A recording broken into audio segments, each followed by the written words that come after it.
queridos companheiros, companheiras de Ideal Espírita.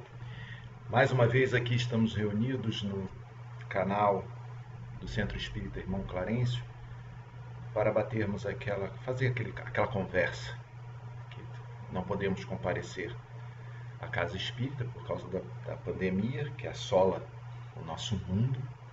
Então, fazemos aqui as nossas reflexões para darmos continuidade com o estudo. E hoje, o tema de hoje é Jesus e a Páscoa. E diz assim: vem ensinar e consolar os pobres deserdados. Venho dizer-lhes que elevem sua resignação ao nível de suas preces. É uma passagem do Evangelho segundo o Espiritismo, do capítulo 6, item 6. E diz o companheiro assim: e eis que se aproxima a data em que a cristandade comemora a Páscoa.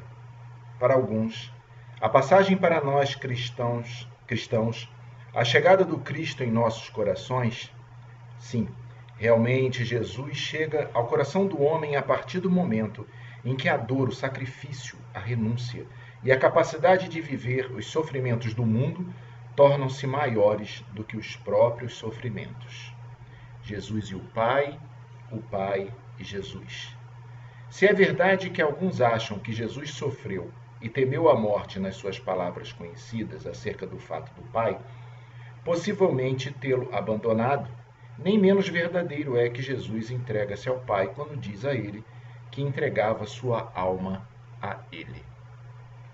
A humanidade terrestre é assim: sofre, reclama, padece, fala de que sofre e passa por problemas. Diz que os problemas são injustos, mas o homem dentro de si está de tal modo assinalado por Jesus que mesmo diante das dores,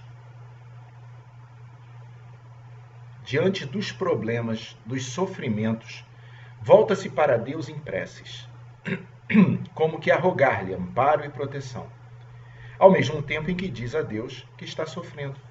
Confia a Deus as suas próprias dores, o seu próprio comportamento. Não é isto o mesmo que dizer que está entregando-se ao Pai? Assim é a Páscoa.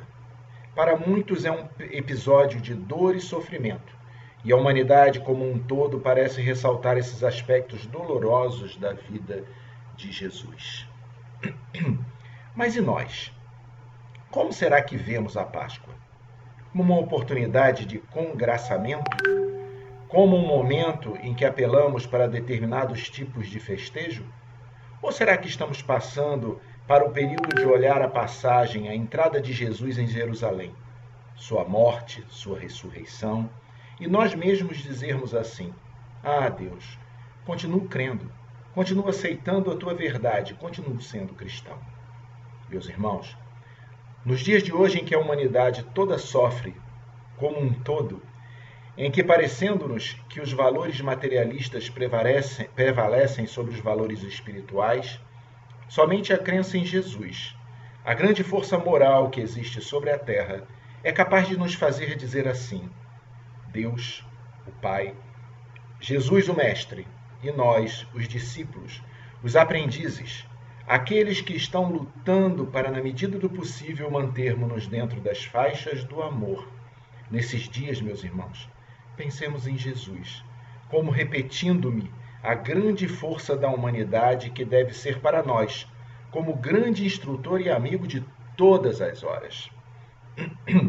Que esta Páscoa sirva para nós como reflexão para as dores que o homem passa, e nós que sejamos capazes de alguma maneira contribuir para que essas dores sejam amenizadas, diminuídas, se não acabadas. Páscoa, vida, morte, ressurreição. Pensemos no amor de Deus e, embora a humanidade, como um todo, venha se entregando dia a dia a desvarios e desequilíbrios, onde os momentos morais parecem que vão cedendo lugar ao culto do corpo, ao culto das necessidades materialistas, desenvolvidas por uma sociedade que cada vez mais se materializa, que nós possamos dizer a Jesus: Senhor, A tua morte que significou muito para a humanidade. Que não percamos esta mensagem que nos destes e que nós mesmos, dentro de um esforço hercúleo, já que somos tão frágeis, nós mesmos, possamos dizer assim: hei de ter igualmente a minha passagem. Hei de dizer ao Pai: Pai, entrego em tuas mãos a minha alma, numa divina reconciliação de nosso espírito para com Deus. Que esta mensagem de amor cristão possa estar em todos os corações nos dias de amanhã, de sempre, mas que seja sempre o sinal da nossa reconciliação com Deus. Muita paz, meus irmãos. Vosso irmão Francisco Nicolau. Foi uma mensagem recebida no dia 26 de março de 2005. Bom, lida a mensagem, que será o estudo de hoje, porque hoje nós, nesse mês de dezembro, nós comentamos, falamos sobre Jesus, em homenagem, ao grande aniversariante do mês de dezembro. Vamos então agora unirmos os nossos pensamentos para fazermos a nossa prece. E vamos dizer assim: Senhor Jesus, que a tua doce e serena paz alcance a todos nós nesse momento. Tu nos disseste que quando mais de dois estivessem reunidos em teu nome, tu estarias entre eles. Temos a certeza absoluta, Senhor, que tu estás entre nós. Abra as nossas mentes, os nossos corações, para que possamos, Senhor, refletir sobre a mensagem de hoje. Que possamos pedir ajuda aos nossos guias espirituais, que possamos pedir ajuda ao nosso querido irmão Clarencio, ministro de nosso lar, que ele possa nos intuir, nos auxiliar, e com a permissão de Deus, o nosso Pai, possamos dar por iniciado o estudo deste momento. Que assim seja, graças a Deus.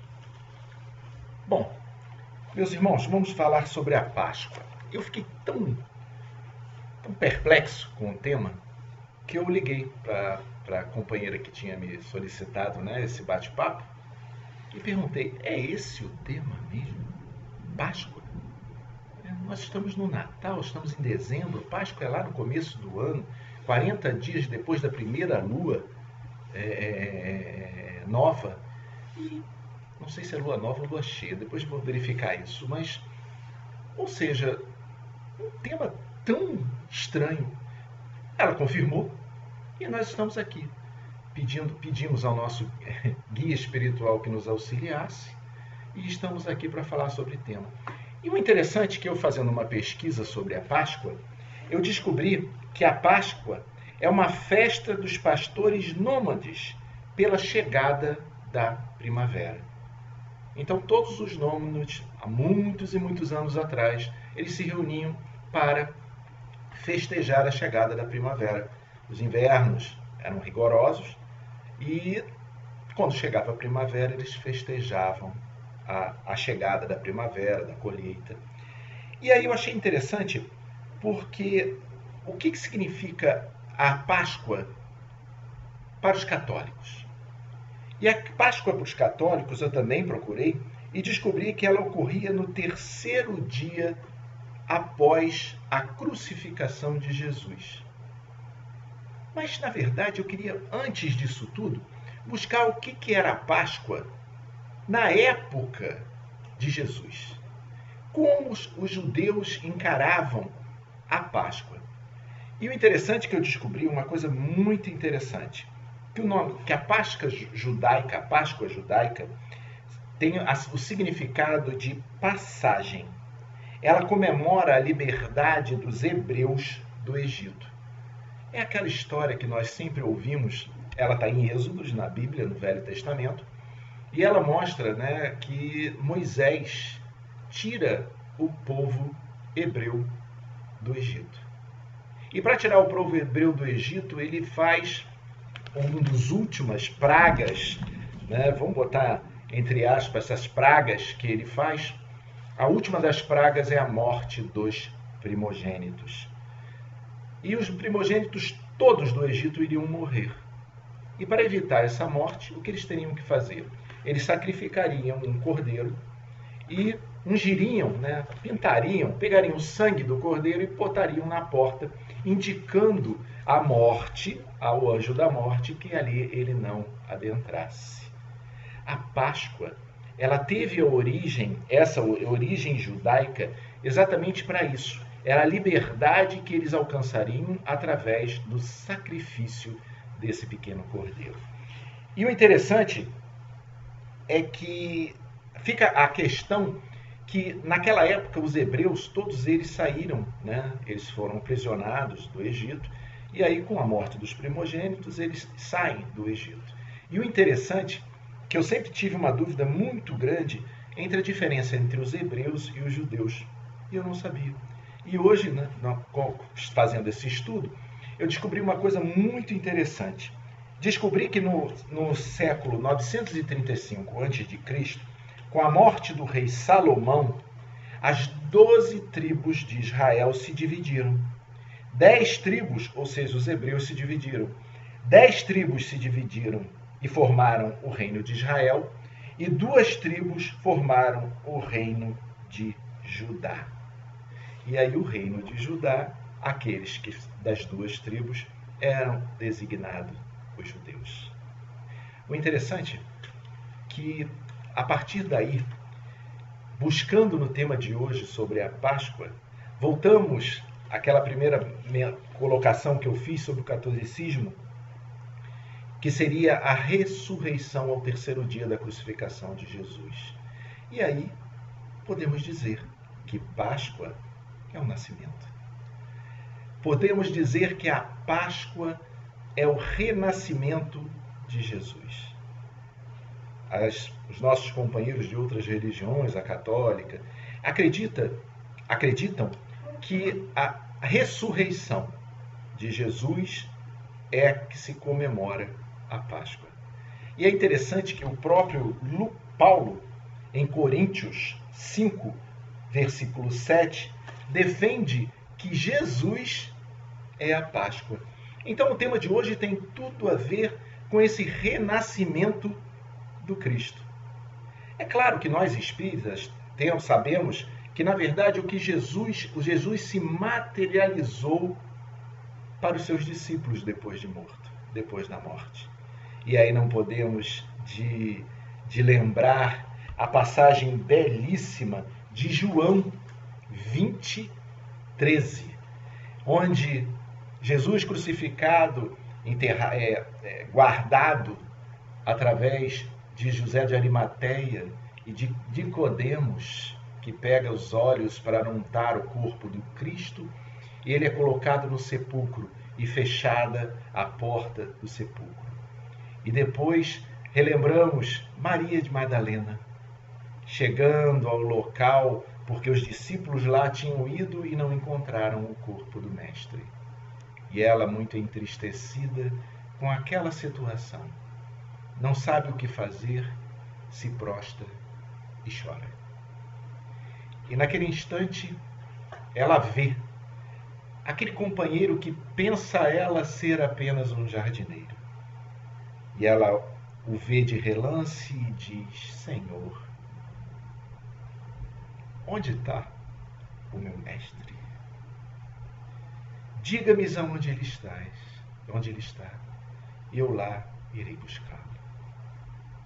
E aquele que ela pensava ser um jardineiro, vira-se para ela e fala: Maria, por que choras? E naquele instante, ela reconhece Jesus. E se enche de emoção, como se emoção nos enchemos agora, porque falar em dezembro de Jesus é algo emocionante. Ela fica e tenta agarrá-lo, e ele diz: não me toques, porque ainda tenho que ir ao Pai. A materialização ali não se formou por completo. Maria não conseguiria tocá-lo naquele instante. Vá, disse Jesus, e avise aos meus apóstolos, aos meus discípulos. E ela foi, avisou, e muitos duvidaram dela, até que semana depois, Jesus aparece para os discípulos. materializado.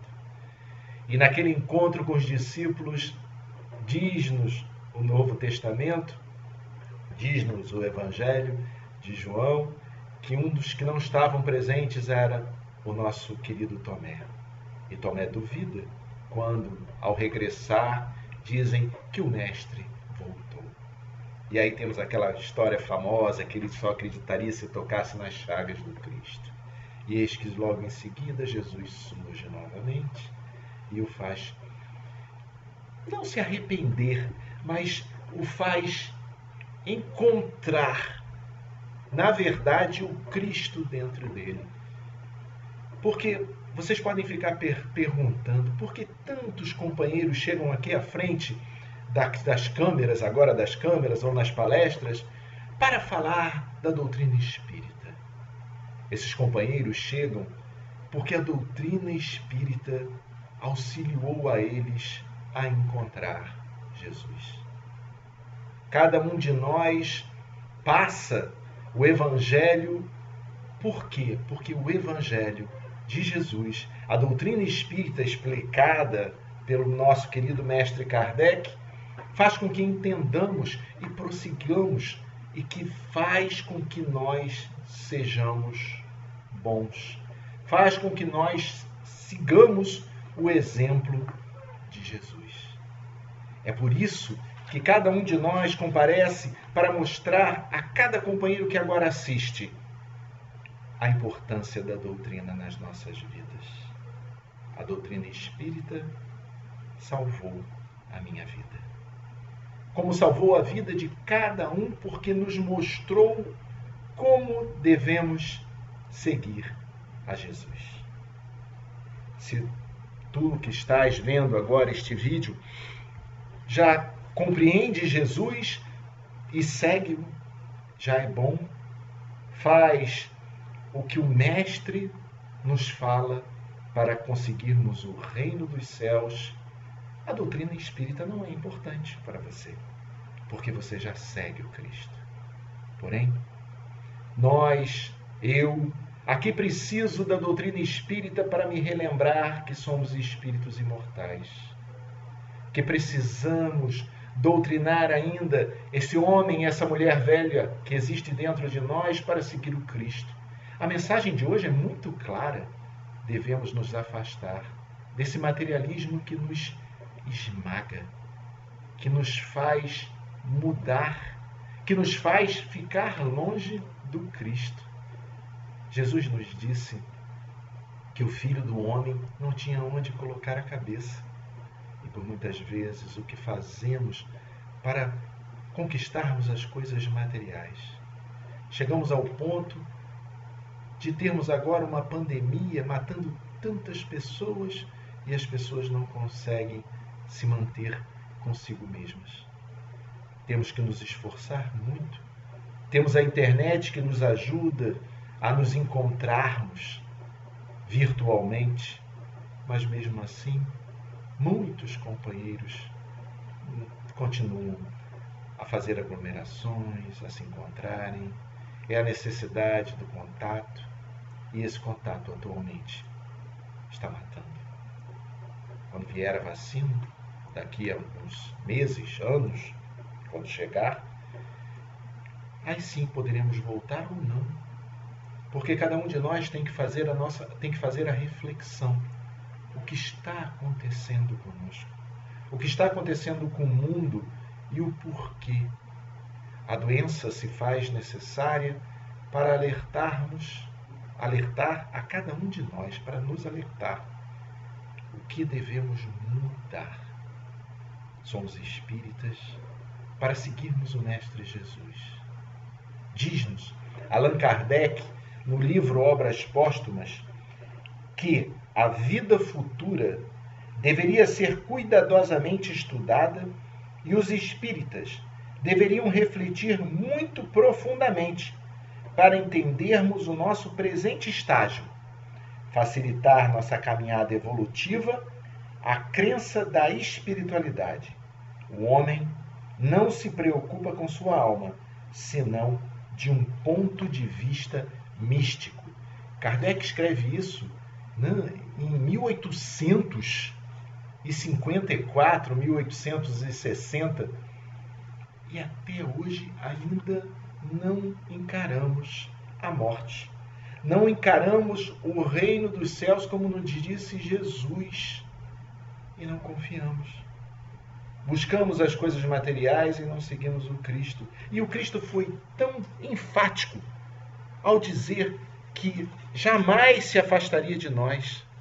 Até o último dia ele estaria conosco, nos auxiliando, nos fortalecendo, nos mostrando o caminho. Que em dezembro, quando comemoramos a Casa Espírita de Clarencio, comemora Jesus, o grande aniversariante do mês, possamos refletir na ideia de Jesus conosco, na ideia do reino de Deus que Jesus nos prometeu, e parece que nós não acreditamos, porque ainda continuamos sendo orgulhosos, continuamos sendo egoístas. E aí vem a doutrina espírita para fazer o quê? Nos alertar, nos mostrar qual o caminho que devemos percorrer para seguirmos o Cristo. Comparecemos à casa espírita e logo além dos estudos que fazemos, também desenvolvemos aquilo que Jesus veio nos ensinar, que foi a caridade, a busca do próximo. Questionado de quem era o próximo, Jesus conta a parábola do samaritano. Samaritano somos todos nós. Somos todos nós que sabemos o que devemos fazer, mas por enquanto ainda não sabemos. Estudamos para um dia tomarmos a atitude que aquele samaritano, que aquele companheiro que não era querido pelo seu povo, pois não tinha os cultos a Deus muito bem definidos, eram discriminados. E Jesus conta a parábola para mostrar que qualquer um que é discriminado pode fazer o bem. Emmanuel nos conta, numa belíssima história, de que, certa feita, Jesus no lar, não é Emmanuel, é Jesus no lar. Existe uma história em que um homem santo se desenvolvia e fazia suas orações, e até que um dia chegou, resumindo bem a história, por causa do tempo que urge, e certa vez uma pandemia, um problema não viral, surgiu e muitas mortes. A peste chegou naquele local. Muitas mortes se sucederam, e aí um anjo do Senhor buscou aquele sacerdote e ele não quis ir ao trabalho. O anjo do Senhor continuou a procurar e encontrou no companheiro, num velho ladrão arrependido, disposição para o trabalho, para enterrar as pessoas que morreram, para cuidar dos feridos. Que possamos refletir sobre essa história e que possamos ser os ladrões arrependidos. Que busquemos, através do trabalho do bem, Jesus, o que Jesus nos ensinou. Ele é o caminho, ele é a verdade, ele é a vida. Só através dele é que alcançaremos o reino dos céus. Esse reino dos céus não é aquele reino em que buscamos sossego e tranquilidade. Não. Já percebemos que o reino dos céus é um local de muito trabalho, mas de muito trabalho no bem. Buscamos a vida espiritual. O reino de Deus é a vida espiritual que todos nós, a verdadeira vida espiritual que todos nós possuímos. Quando Jesus alerta que o reino de Deus não é desse mundo, ele mostra para nós que, na verdade, estamos aqui de passagem. Viemos aqui para aprender com o Mestre. O único título que Jesus aceitou. Bom Mestre disse o companheiro que queria segui-lo. E ele advertiu: bom só Deus que está no céu. E o companheiro quis segui-lo e perguntou como fazer. E Jesus lhe respondeu: dai tudo o que tem e me segue. O companheiro não conseguiu naquele dia, pois no dia seguinte teria uma corrida de bigas. E ele não desiste. Vai para a corrida e lá desencarna. Lá busca, a morte o busca, e ele não tem mais a oportunidade naquela encarnação de seguir Jesus.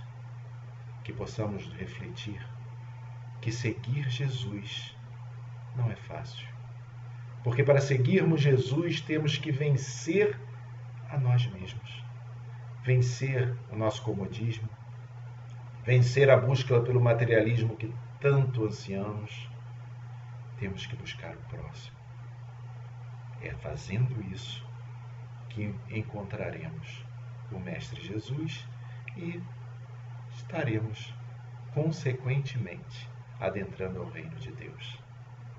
Que possamos, nesse mês de dezembro, render graças a esse Jesus, a esse Mestre querido, que Ele possa fazer a nossa mudança, que possamos, olhando para Ele, olhando e nos mudarmos, transformarmos, como Ele transformou aqueles 12 companheiros, que muitos não acreditavam nele, um renegou e ele continuou esperançoso e continuou a dizer que nenhuma ovelha se perderia.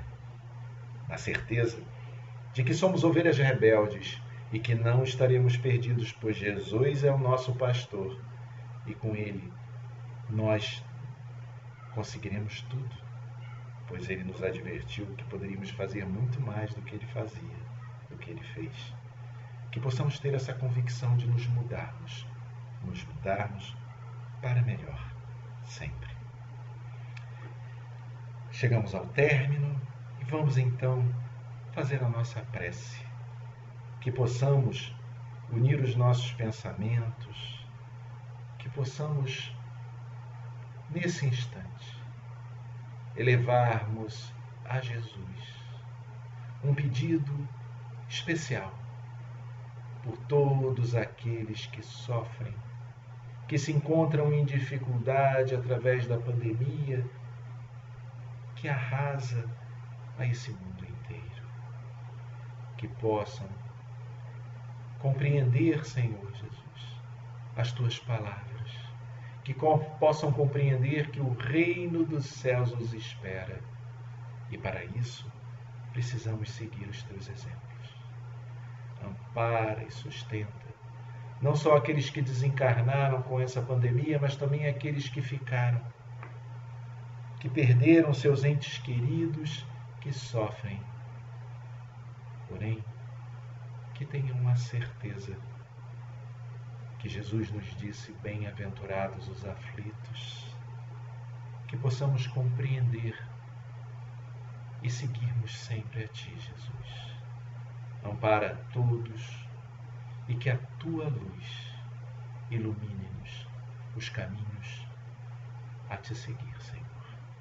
Que seja em Teu nome, em nome de nosso querido Clarencio, patrono desta casa maravilhosa que nos acolhe, mas que seja, sobretudo, com a permissão de Deus, o nosso Pai, que possamos dar por encerrado esse momento e que a Tua paz nos envolva hoje, amanhã e sempre. Graças a Deus.